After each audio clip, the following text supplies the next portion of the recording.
Las primeras fiestas de primavera, su cumplimiento evangélico.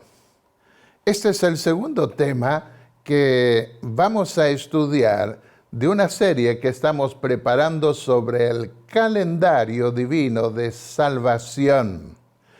Y ese calendario divino estuvo proyectado por las fiestas judías. Vimos en la lección anterior que Dios dio la medición del tiempo en base a dos factores, la astronomía y la historia de la creación. Pero una vez que entró el pecado, otros hechos históricos de la redención divina iban a tener que recordarse en espacios marcados por la astronomía y el sábado semanal. Dios quiere que recordemos no solo los hechos de su creación, sino también los eventos redentores que proyectarían una redención futura y universal. En este contexto, la astronomía podrá servir al momento de tener que determinar el año y el mes en que se cumplieron los eventos anunciados con antelación. Habría algo extraño en ese recurso, siendo que Dios mismo requirió contar el tiempo mediante las leyes estables del cielo. Debemos descubrir el calendario divino de salvación en la Biblia porque está en la esencia misma del Evangelio. Y hoy nosotros vamos a estudiar este hecho también en relación con las primeras fiestas de primavera, basadas en la astronomía y en la historia. Los israelitas no copiaron esto de otras antiguas civilizaciones paganizadas, como muchos han querido decir en tiempos modernos, porque ese calendario proviene de la creación misma. Y el calendario que Dios ordenó guardar al pueblo de Israel comenzaba en el equinoccio de primavera, al comienzo de la primavera, y tenía que ver con la astronomía y con la cosecha. Había una conmemoración semanal de la historia de la creación enmarcada en el séptimo día, los sábados. Pero también había conmemoraciones anuales y en este caso una conmemoración anual de la inauguración del templo y de la Pascua, la primera fiesta judía.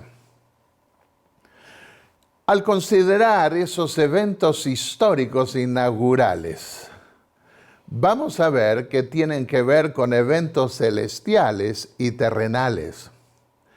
Ellos debían comenzar, los israelitas, debían comenzar el año mirando hacia arriba, hacia el cielo, lo que tiene que ver con astronomía. ¿Cuál debía ser el primer mes del año? Porque en nuestro caso seguimos el calendario romano en la civilización occidental, que comienza en enero. Pero en el caso de los israelitas, Dios hizo comenzar el calendario en el equinoccio de primavera, no en el solsticio de invierno como los romanos y aún los egipcios. Leemos en uno de los pasajes de la Biblia lo que Dios ordenó.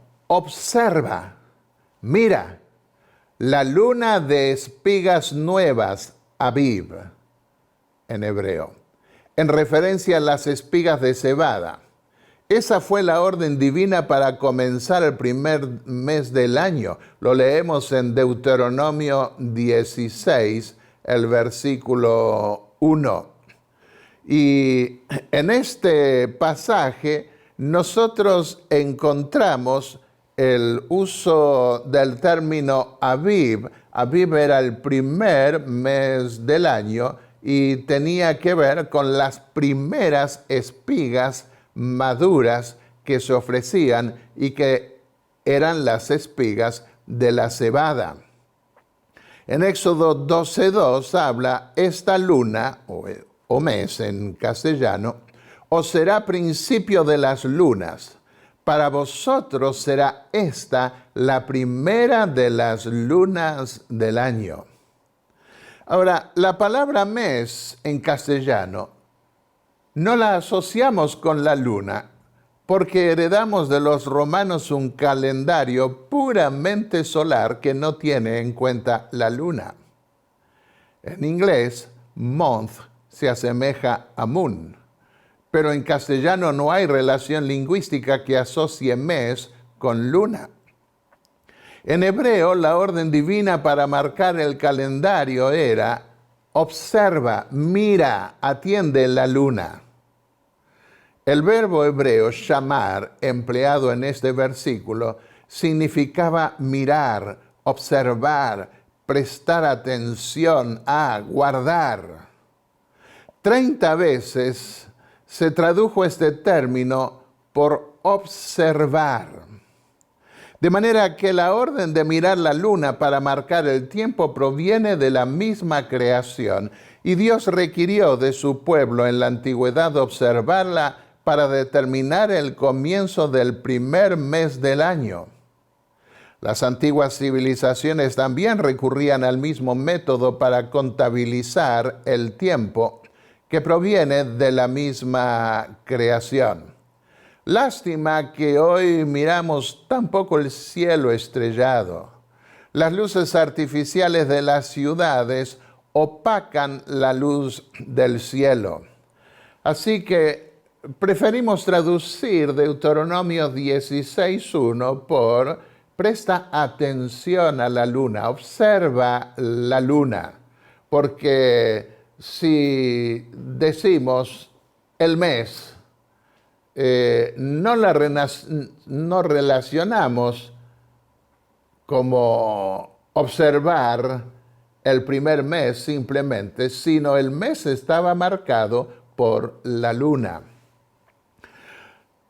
Había eventos celestiales y terrenales que tener en cuenta.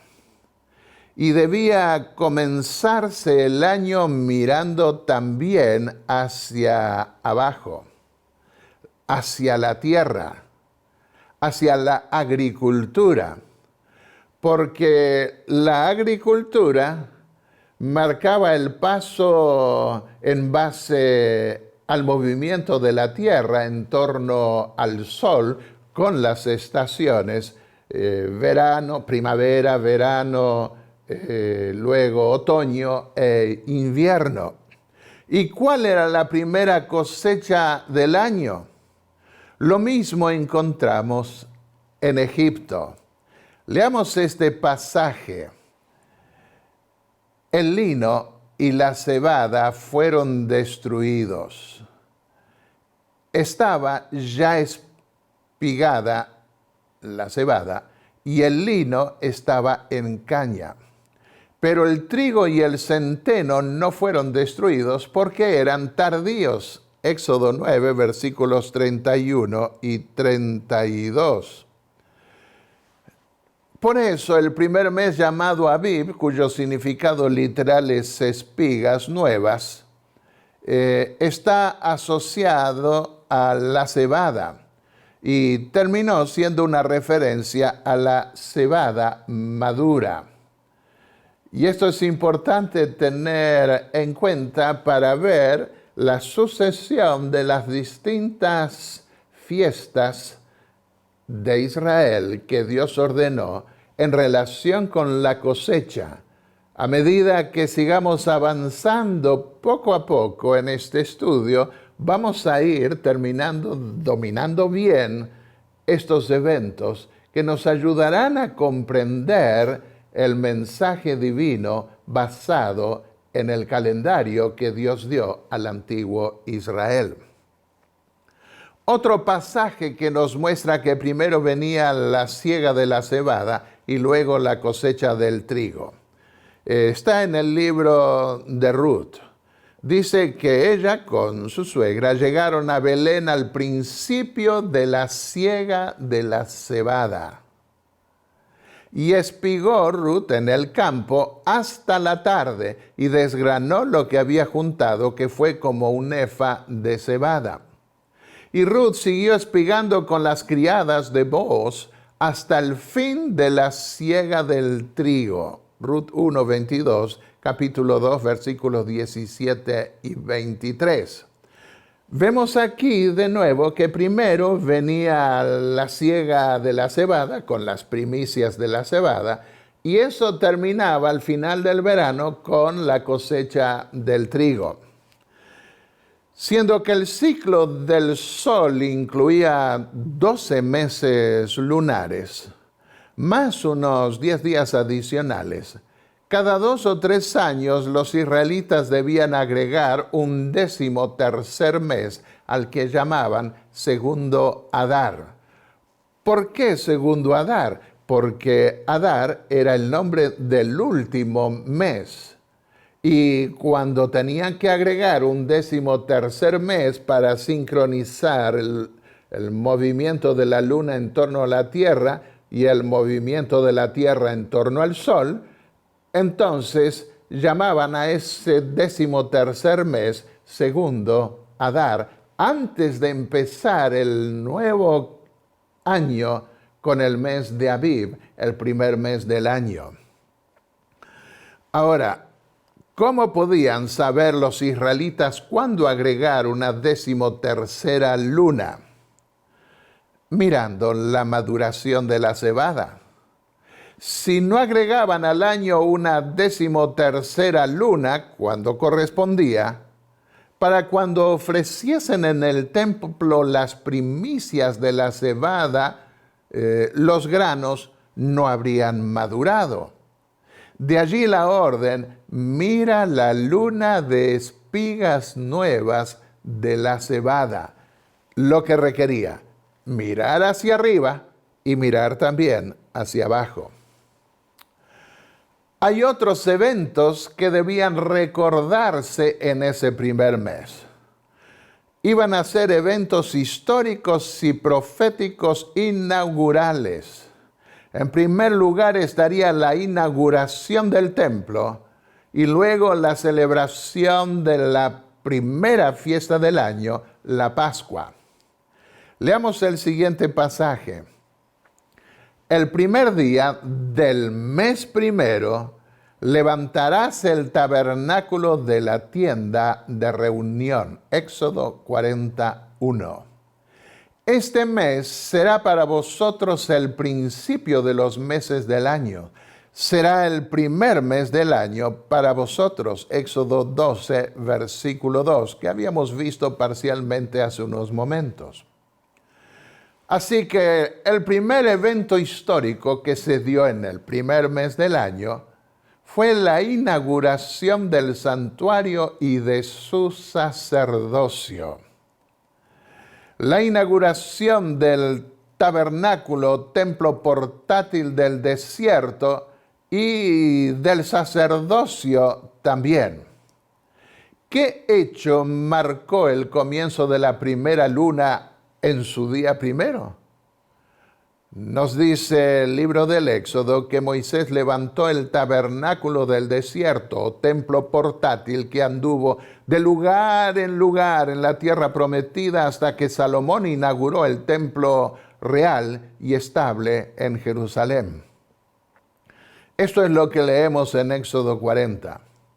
En el primer día de la primera luna harás levantar el tabernáculo de reunión, y tomarás el aceite de la unción y ungirás el tabernáculo y todo lo que está en él, y lo santificarás con todos sus utensilios, y será santo. Harás llegar a Aarón y a sus hijos a la entrada del santuario, y los lavarás con agua. Vestirás a Aarón las vestiduras sagradas, y lo ungirás y consagrarás para que sea mi sacerdote. Después acercarás a sus hijos y les vestirás las túnicas y los ungirás como ungiste a su padre, y serán mis sacerdotes. Y su unción les servirá por sacerdocio perpetuo por sus generaciones. Éxodo 40, versículos 2, 9 y 12 al 15. Aunque al mandato divino, la tienda de la reunión fue levantada por Moisés en el primer día del primer mes, la gloria de Dios no descendió en el acto. Primero debieron consagrar al sacerdocio y al altar, lo que llevó 7 días, según leemos en Éxodo 29, versículos 30 y 36 al 37, y también en Éxodo 40, 12 al 15, y en Levítico 8, versículos 33 y 35. Y al 8º día el pueblo debió consagrarse también mediante el sacrificio de otro becerro, Levítico 9:1, porque en ese mismo día la gloria de Dios iba a aparecer ante ellos, versículo 4. Entraron Moisés y Aarón, nos dice Levítico el capítulo 9, entraron en el tabernáculo de reunión y salieron y bendijeron al pueblo. Y la gloria del Eterno se apareció a todo el pueblo, y salió fuego de delante del Eterno, y consumió el holocausto con las grosuras sobre el altar. Y viéndolo todo el pueblo alabaron, y se postraron sobre sus rostros. Levítico 9, versículos 23 y 24. Vemos acá que los israelitas debían contar con la gloria de Dios entre ellos, con la presencia misma de la deidad en su templo, para que pudiesen ofrecerle sus ofrendas y participar de las fiestas de gratitud, no solo por sus bendiciones pasadas, sino también por las que esperaban recibir de él a lo largo del año. Ahora, ¿cómo comenzaron los rituales del año? ¿Qué es lo que debieron hacer? ¿Cómo inauguraron y consagraron el templo? Ungiendo con aceite no solo al templo, sino también a los sacerdotes. Y al mismo tiempo ofreciendo la sangre de los sacrificios al pie del altar exterior del patio. En efecto, Moisés debió ungir con el aceite santo todos sus muebles y al sacerdocio que iba a oficiar en él entre Dios y el pueblo, como ya vimos.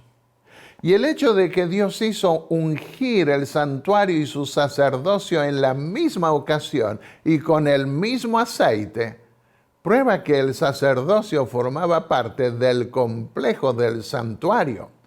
Esto es importante tener en mente, porque en las leyes rituales vemos que el sacerdocio debía comer los sacrificios por el pecado del pueblo y llevar el pecado del pueblo, lo que significaba que ellos llevaban el pecado del santuario, que afectaba al santuario, y también depositando la sangre en el interior del santuario, mostrando que el pecado era traspasado mediante la sangre del sacrificio del pecador que quedaba limpio.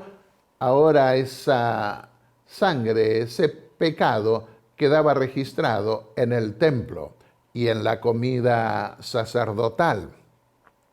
Veamos la restauración de los servicios del templo en el primer mes, porque es interesante ver que en la historia de Israel, cuando se interrumpieron los servicios del templo y debió comenzarse años más tarde en un reavivamiento espiritual, debió comenzarse otra vez a ofrecer sacrificios, buscaron el primer mes del año para renovar esos servicios. Lo mismo lo veremos en relación con la reconstrucción del Templo de Jerusalén después de 70 años de haber estado destruido y el pueblo en cautividad.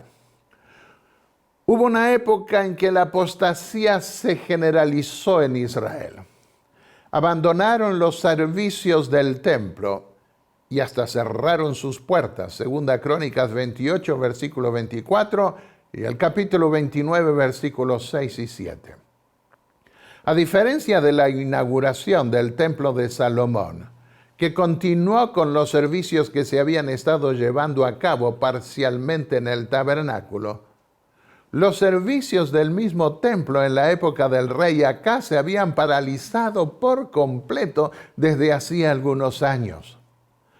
Para restablecerlo no correspondía que se efectuase el ritual de purificación del santuario del día de la expiación, porque los pecados del año no se habían transferido al templo mediante el ritual de sacrificios. Por tal razón, Ezequías decidió restaurar los servicios también en el primer mes. Dice el pasaje, en el primer mes del primer año de su reinado, abrió las puertas de la casa del Señor y las reparó. Hizo venir a los sacerdotes y levitas. Los reunió en la plaza oriental a la entrada del santuario. Y les dijo, purificaos y purificad la casa del Señor, y sacad del santuario la inmundicia. Empezaron la purificación el primer día del primer mes, y a los 8 del mismo mes llegaron al pórtico. Purificaron la casa del Señor en otros 8 días, y el 16 del primer mes acabaron. Y quedó restablecido el servicio de la casa del Señor. Segunda Crónicas 29, versículos 3 al 5, versículos 17 y 36. Pero pasemos ahora a la reconstrucción del templo. ¿En qué momento reconstruyeron el templo y lo dedicaron? ¿Cuándo volvieron del cautiverio babilónico? Eso lo encontramos en el libro de Esdras.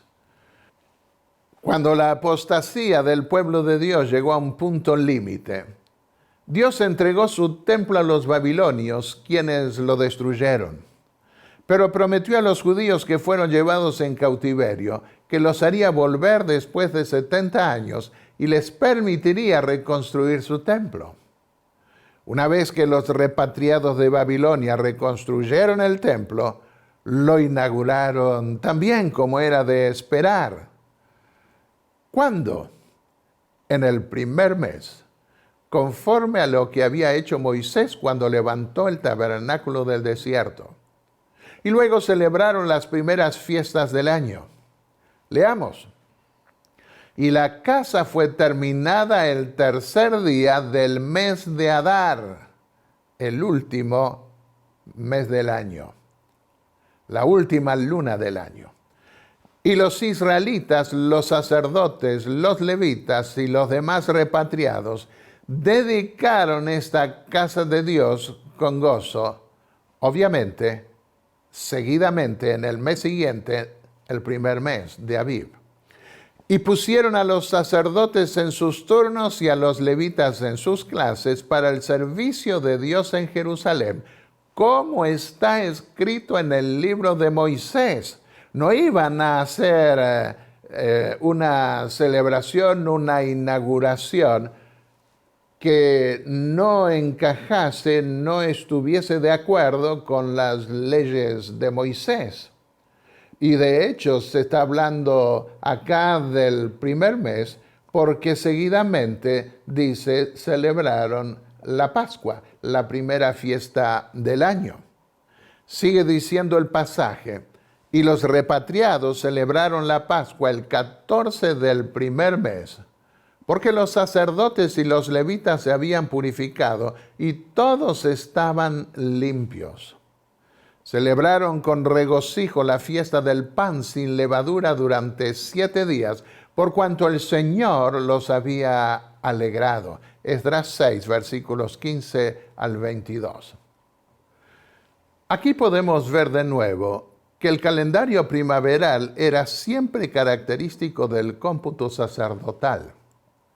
No solo se dedicó y purificó el altar en la inauguración del tabernáculo del desierto, sino que también se ungió y ordenó el sacerdocio.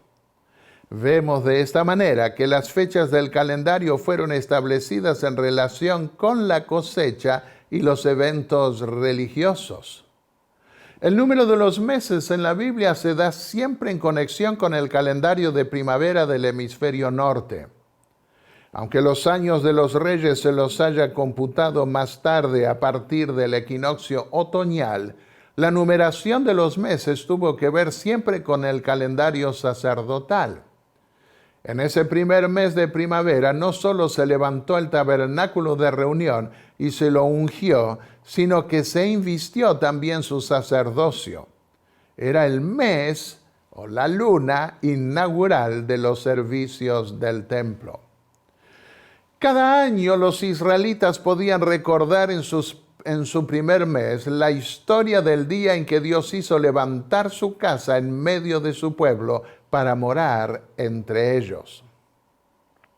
Ahora, debían comenzar el año mirando hacia atrás en relación con la inauguración de la liberación de Israel, la Pascua, no solo en relación con la inauguración del templo.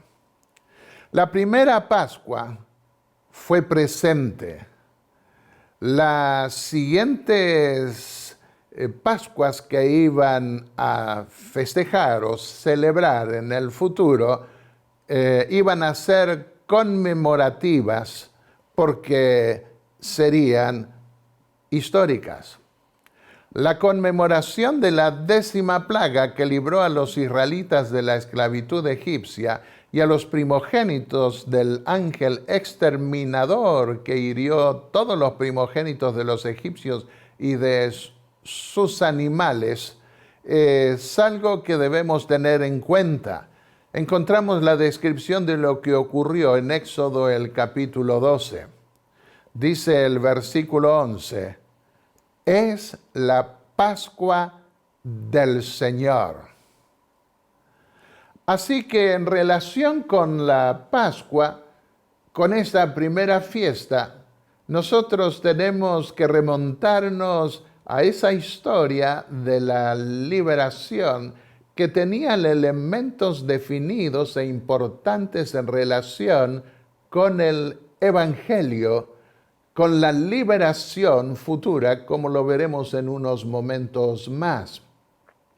Y la traducción griega de la Septuaginta que hicieron los griegos en el siglo II y III antes de Cristo, hicieron los judíos, quiero decir, al griego, entendió esa traducción griega que el significado del término era pasar por arriba, pass over. Y eso significaba que el ángel exterminador iba a ver la sangre en el dintel de las puertas y seguir de largo sin herir los primogénitos de Israel. Pero los judíos modernos están dándole el significado de protección. Pascua significaría protección. Y no importa cuál es el significado que quiera atribuírsele al término Pascua, la realidad es la misma. El ángel exterminador pasó por encima de esas casas sin tocar a los primogénitos de Israel, pero hirió a todos los primogénitos de los egipcios y aún a los primogénitos de sus animales, los hirió de muerte porque no estaban protegidos por la sangre que había sido derramada del cordero y que había sido puesto sobre el dintel de las puertas. Aún así, la traducción latina de la Biblia entendió lo que en inglés se dice Passover, pasar por arriba, el término que en inglés se refiere también a la Pascua. El pasaje de la Biblia dice: yo pasaré aquella noche por la tierra de Egipto y heriré a todo primogénito en la tierra de Egipto, así de los hombres como de las bestias. Y ejecutaré mis juicios en todos los dioses de Egipto, yo el Eterno. Y la sangre os será por señal en las casas donde vosotros estéis, y veré la sangre y pasaré de vosotros, y no habrá en vosotros plaga de mortandad cuando hiera la tierra de Egipto. Éxodo 12, versículos 12 al 13. Los dos significados son válidos. La sangre del cordero que debía ponerse en los dinteles de las puertas a la entrada de la casa de cada israelita iba a ser vista por el ángel exterminador, llevándolo a seguir de largo, protegiendo así a los primogénitos de Israel. El medio provisto por Dios para protegerlos era la aplicación de la sangre del cordero en los dinteles de sus casas. Y aquí agregó algo que probablemente el intento de darle el sentido solo de protección es de poner la sangre en menos relieve, darle menos importancia a la obra del ángel que los protegería, a los israelitas no los destruiría. La sangre era el punto principal, el elemento principal que llevaría al ángel exterminador a proteger a su pueblo. Y aconteció que a la medianoche el Eterno hirió a todo primogénito en la tierra de Egipto. Y hubo un gran clamor en Egipto, porque no había casa donde no hubiese un muerto. Éxodo 12, versículos 29 al 30. Siglos más tarde, el ángel del Señor volvió a salir para proteger a su pueblo, cuando éste se humilló y pidió la misericordia divina. El profeta Isaías registra lo que pasó. El ángel del Eterno salió e hirió a 185,000 en el campamento de los asirios. Cuando los demás se levantaron por la mañana, he aquí todos eran cadáveres. Isaías 37, 36. Acá vemos que el ángel del Señor mató a 185,000 soldados de los asirios, tras lo cual ese imperio opresor que vino a destruir al pueblo de Dios cayó y nunca más pudo rehacerse como potencia mundial. No se puede jugar con Dios. En Él no hay excepción de personas. Tenemos que prestar atención no solo a las promesas de perdón y redención, sino también a las que nos advierten que si no obedecemos su ley, todos pereceremos igualmente. Está cerca el momento en que este mundo será totalmente destruido por las plagas finales que anuncia el Apocalipsis. Y solo los que son fieles a Dios serán protegidos de esas plagas. Relacionada con la Pascua estaba la segunda fiesta del año, la fiesta de los panes ácimos o panes sin levadura. Y duraba 7 días. A los esclavos hebreos les ordenó Dios comer esa noche con el cordero pan sin leudar. ¿Por qué sin leudar? Porque debían salir deprisa. En esa misma noche comerán la carne asada al fuego, dijo Dios, con pan sin levadura y con hierbas amargas. Lo comeréis así, ceñida vuestra cintura, las sandalias en vuestros pies y vuestro bordón en vuestra mano, y lo comeréis deprisa. Y es la Pascua del Eterno. Éxodo 12, versículos 8 y 11. Durante 7 días la comerás con pan sin levadura, pan de aflicción, porque aprisa saliste de Egipto. Deuteronomio 16, 3. 20 minutos para permitir leudar la masa pueden parecer innecesarios para una prescripción tal. Pero luego de haberse levantado el pan por efecto de la levadura, había que ponerlo en el horno, y en situaciones de apremio todo minuto cuenta, especialmente a la hora de tener que mover multitudes. Nadie debía demorarse más de la cuenta, ya que el pueblo en su conjunto no iba a ser retrasado por los descuidados. La orden de cocinar el pan sin levadura tenía, así, el propósito de poner en la conciencia de los esclavos cuán solemne y cuán grandiosa iba a ser la liberación. Y cuando el Eterno te hubiera introducido en la tierra prometida, dice el pasaje, harás esta celebración en esta luna, la primera luna. 7 días comerás pan sin leudar, y el 7º día será fiesta para el Eterno. Y no se verá contigo nada leudado ni levadura en todo tu territorio. Y lo contarás en aquel día a tu hijo diciendo, se hace esto con motivo de lo que el Eterno hizo conmigo cuando me sacó de Egipto. Éxodo 13, versículos 5 al 8. Otro pasaje más. 7 días comeréis panes sin levadura, y así el primer día haréis que no haya levadura en vuestras casas.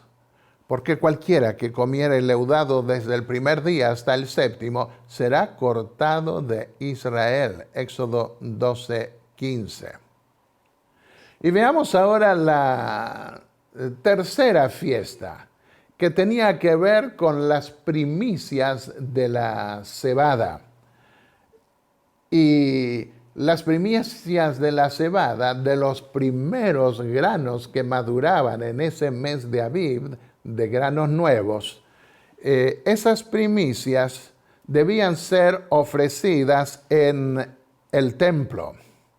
Esto se daba en la inauguración de la cosecha.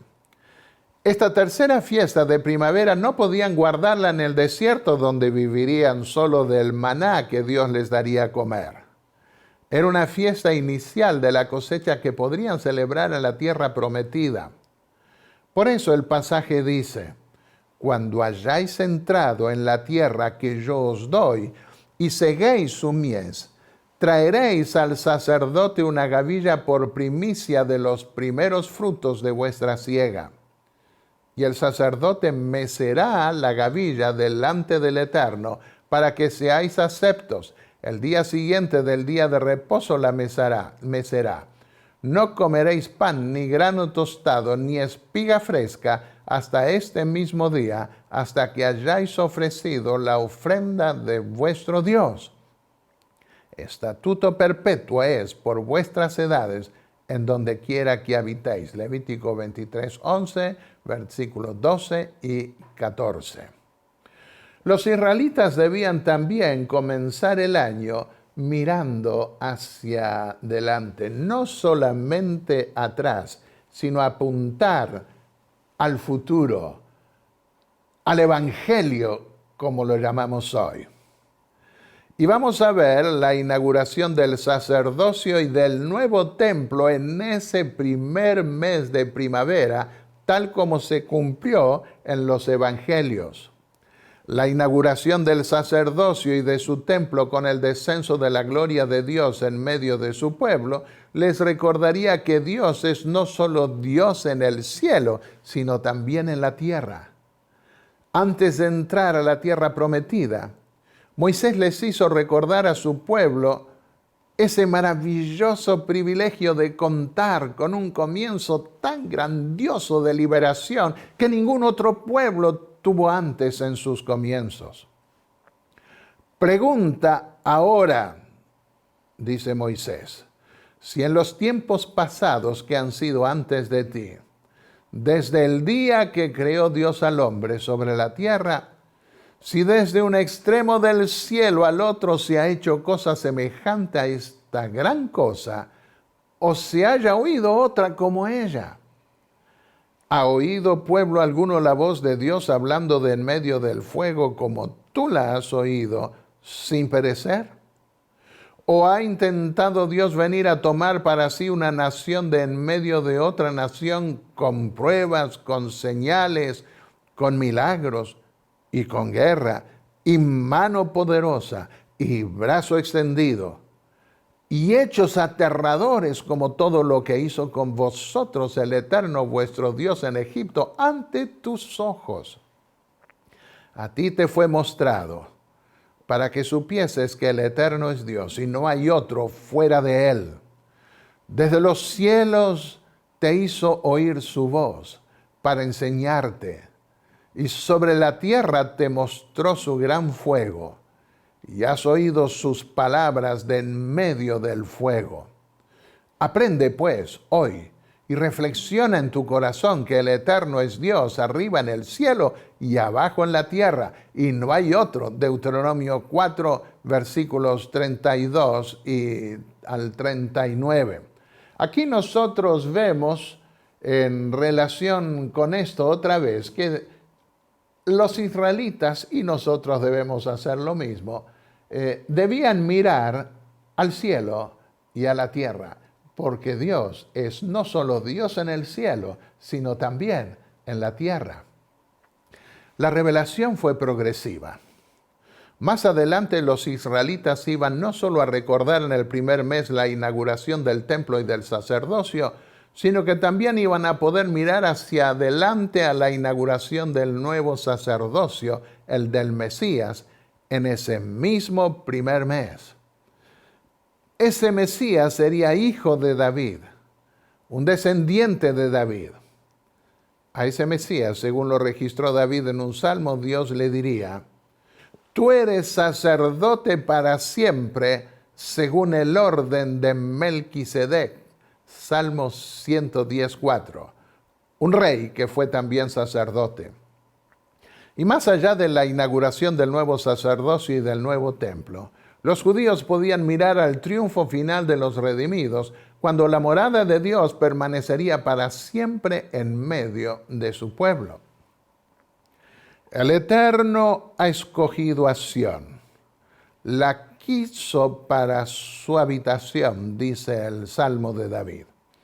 Este es mi lugar de reposo para siempre, aquí habitaré, porque la he deseado. Salmo 132, versículos 13 al 14.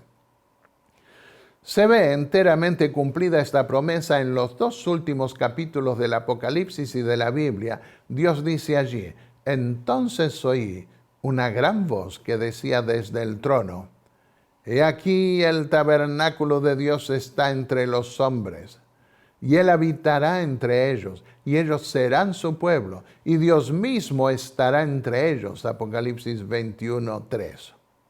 Cabe destacar también que cuando se inauguró el templo que reconstruyeron los repatriados cautivos de Babilonia, la gloria de Dios no descendió, pero se la prometió para el futuro y se la identificó con el Mesías prometido, el deseado de todas las gentes. Dice el pasaje del profeta Ageo: vendrá el deseado de todas las gentes, y llenaré esta casa de gloria, dice el Señor de los ejércitos. Ageo 2:7. Canta y alégrate, hija de Sión, porque aquí vengo y moraré en medio de ti, dice el Eterno. Zacarías 2:10. Así, los israelitas debieron, a partir de entonces, mirar hacia adelante, para el tiempo designado por Dios para la venida del Mesías, que iba a traer consigo la gloria prometida. Y cuando esa gloria vino, el apóstol Juan la reconoció como habiendo descendido, no cubierta por una nube, sino por la carne humana del Hijo de Dios. y aquella palabra fue hecha carne, e hizo tabernáculo, skenosei en griego. Hizo tabernáculo entre nosotros, y vimos su gloria, gloria como del unigénito del Padre, lleno de gracia y de verdad. Juan 1:14. Así nosotros podemos ver que con la venida de Jesús se describe la gloria de Dios descendiendo como para hacer un tabernáculo entre los hombres, pero ahora no metida esa gloria dentro de una tienda, sino dentro de la carne humana del Hijo de Dios. Esta es una aplicación. Escribió el Espíritu de Profecía: por la presencia de Cristo, y solo por ella, la gloria del segundo templo superó la del primero. Pero Israel tuvo en poco al anunciado don del cielo. Y con el humilde maestro que salió aquel día por la puerta de oro, la gloria había abandonado el templo para siempre. Cristo, la gloria, se había ido, y tanto Jerusalén como el templo fueron destruidos.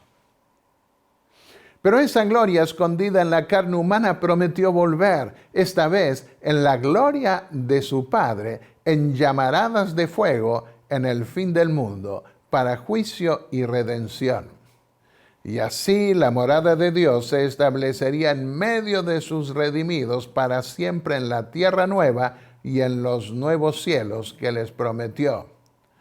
Esto lo he desarrollado en mis libros, que se pueden encontrar en mi página de internet.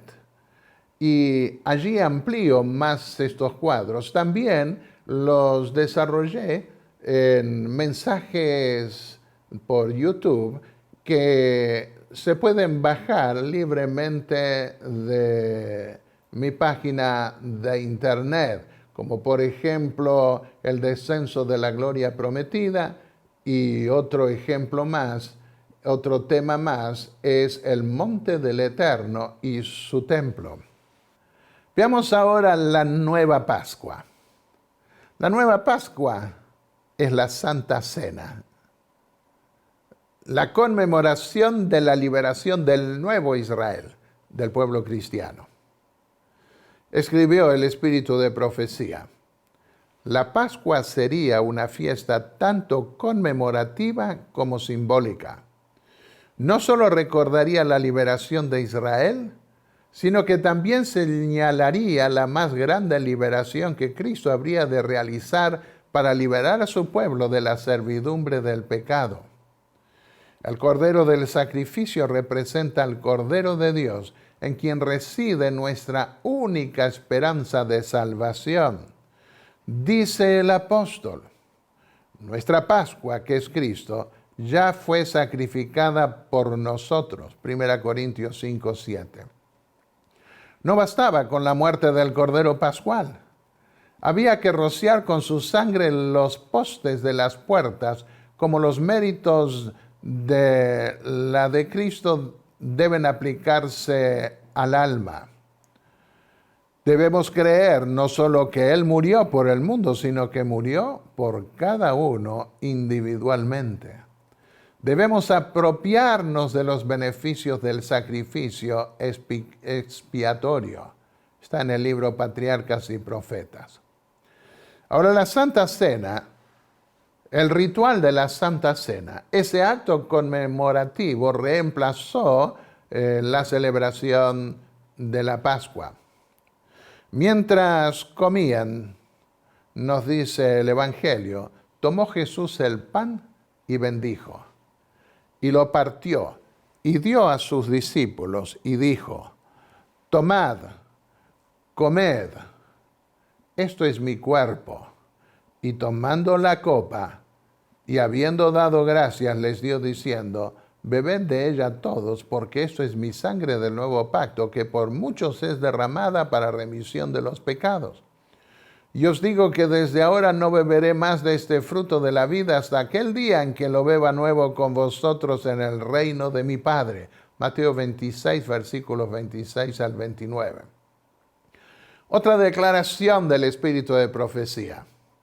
Cristo estaba todavía a la mesa en la cual se había servido la cena pascual. Delante de él estaban los panes sin levadura que se usaban en ocasión de la Pascua. El vino de la Pascua, exento de toda fermentación, estaba sobre la mesa. Estos emblemas empleó Cristo para representar su propio sacrificio sin mácula. Nada que fuese corrompido por la fermentación, símbolo de pecado y muerte, podía representar al Cordero sin mancha y sin contaminación. Y aquí quiero destacar un hecho, que en la celebración de la Eucaristía, como la llaman en la Iglesia Católica, toman vino fermentado y más alcoholizado aún que el de las mesas comunes de las personas. Eso es un sacrilegio, una blasfemia. No podemos hablar acá de todos esos detalles, pero el servicio de Santa Cena que ofreció Cristo no fue para emborrachar, poner ebria a la gente o a los discípulos, fue el vino puro de la vid. El hisopo para untar los dinteles de las puertas de las casas en la primera Pascua era un símbolo también de purificación. Se usaba el hisopo para la limpieza del leproso y de quienes estaban inmundos por su contacto con los muertos. Se ve su significado también en la oración del salmista: purifícame con hisopo y seré limpio, lávame y seré más blanco que la nieve. Salmos 51, 7. Hablemos un poco más del cordero. El cordero había de prepararse entero, sin quebrar ninguno de sus huesos. De igual manera, ni un solo hueso había de quebrarse del Cordero de Dios, que iba a morir por nosotros. Éxodo 12, 46 y Juan 19, 36. De este modo también se representaba la plenitud del sacrificio de Cristo. Pero hablemos también de la levadura. Debían comer panes sin levadura. La levadura es símbolo del pecado, de la hipocresía.